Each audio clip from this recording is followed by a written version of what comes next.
మన భారతదేశంలో బెస్ట్ స్ట్రాటజీతో కట్టిన ఒక కోట మన తెలంగాణలోని జగిత్యాలలోనే ఉంది.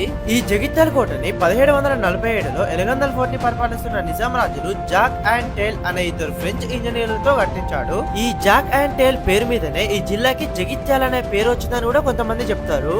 ఈ కోట మొత్తం కూడా ఎక్కడ లేని విధంగా స్టార్ షేప్ లో పెద్ద పెద్ద గోడలతో కట్టి ఉంటది. ఈ కోట చుట్టూ మొత్తం కూడా లోతైన కందకం ఉంటది. అప్పట్లో అందులో మొసళ్ళని ఉంచేవారంట. సో శత్రువులు ఈ గేట్ నుంచి తప్ప ఇంకా లోపలికి రాలేరు. ఒకవేళ ఎంటర్ అయిదామని ట్రై చేసినా కూడా ఈ కోట చుట్టూ మొత్తం ఫిరంగులే ఉంటాయి. ఈ కోటలో మనకి స్టార్టింగ్ లోనే రెండు పెద్ద పెద్ద ద్వారాలు కనిపిస్తాయి. ఫస్ట్ ద్వారం దాటిన తర్వాతనే మళ్ళీ కందకం లోపలికి వెళ్ళడానికి ఒక రూట్ కూడా కనిపిస్తుంది. ఈ ద్వారాలు దాటిన తర్వాత మనకి చాలా పెద్ద ఏరియా కనిపిస్తుంది. అప్పట్లో వాళ్ళు యూజ్ చేసిన ఫిరంగులను కూడా ఇక్కడ గద్దెలపై పెట్టిర్రు. తర్వాత 365 డేస్ నీళ్లు ఉండే ఒక పెద్ద మంచినీటి బావి కూడా కనిపిస్తుంది. అప్పట్లో ఈ బావినే యూజ్ చేసేవారంట. నెక్స్ట్ ఇంకా కోట కనిపిస్తుంది.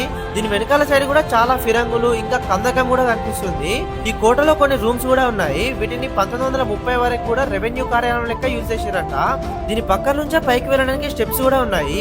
ఇక్కడ ప్రతి ఇండిపెండెన్స్ డే కి, రిపబ్లిక్ డే కి, తెలంగాణ ఫార్మేషన్ డే కి జెండా ఎగరేస్తారు. మీరు ఈ జగిత్యాల కిల్లాని చూసారా? చూస్తే మీకు ఎట్లా అనిపించిందో కామెంట్ చేయండి. దీని ఫుల్ వీడియోని యూట్యూబ్ లో పెట్టాను, చూడండి.